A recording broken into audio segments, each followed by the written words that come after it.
एक बार की बात है, ऊंचे ओक के पेड़ों और हरे भरे पत्तों के बीच बसे एक जीवंत जंगल में हेजल और चेस्टनट नाम की दो गिलहरियां रहती थी।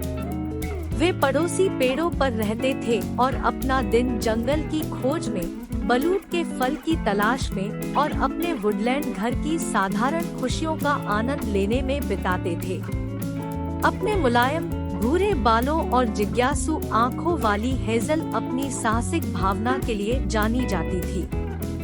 दूसरी ओर चेस्टनट अपने अमीर लाल भूरे रंग के कोट और झाड़ीदार पूंछ के साथ थोड़ा अधिक सतर्क लेकिन उतना ही मिलनसार था।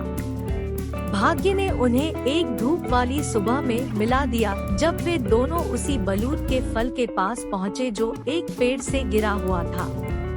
क्षेत्रीय विवाद में उलझने के बजाय उन्होंने एक दूसरे की ओर देखा और उत्सुक दृष्टि साझा की। उस पल में उन्होंने बलूत के फल को दो हिस्सों में तोड़कर बांटने का फैसला किया।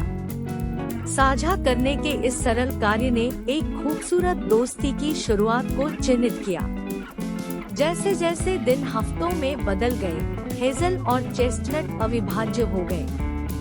उन्होंने एक साथ पेड़ों की चोटियों का पता लगाया, शाखाओं के माध्यम से एक दूसरे के साथ दौड़ लगाई और यहाँ तक कि एक गुप्त ठिकाना भी बनाया जहाँ उन्होंने अपने सबसे बेशकीमती बलूत के फल जमा किए। जब वे खेल खेलते थे और एक दूसरे की कंपनी का आनंद लेते थे तो उनकी हंसी पूरे जंगल में गूंजती थी। कड़ाके की ठंड के महीनों के दौरान जब भोजन दुर्लभ हो गया, हेजल और चेस्टनट ने एक दूसरे का समर्थन किया। उन्होंने अपने आरामदायक घोंसलों में एक दूसरे को गर्म रखते हुए बलूत के फल के भंडार को साझा किया। प्रकृति द्वारा उनके सामने आने वाली चुनौतियों पर काबू पाते हुए उनकी दोस्ती फली फूली। एक वसंत के दिन हेजल और चेस्टनट ने सबसे रसीले बलूत के फल वाला एक नया पेड़ खोजा जो उन्होंने पहले कभी नहीं देखा था। उत्साहपूर्वक उन्होंने मेवे इकट्ठा किए और दावत के साथ अपनी खोज का जश्न मनाया। यह शुद्ध आनंद का क्षण था जिसने उनके बंधन को और भी मजबूत कर दिया। मौसम बदले, लेकिन हेजल और चेस्टनट के बीच दोस्ती अटूट रही। उन्होंने तूफानों का सामना किया, धूप भरी दोपहर की गर्मी साझा की और बदलते पत्तों की सुंदरता को देखकर आश्चर्यचकित हुए।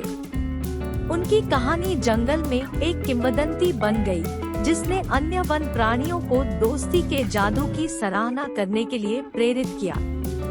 और इसलिए जंगल के बीचों बीच हेजल और चेस्टनट की कहानी एक अनुस्मारक बन गई कि कभी-कभी सबसे असाधारण रोमांच और स्थायी खुशी सबसे सरल दोस्ती में पाई जा सकती है, जहां दो आत्माएं जीवन के रोजमर्रा के आश्चर्यों के साझा आनंद में जुड़ती है।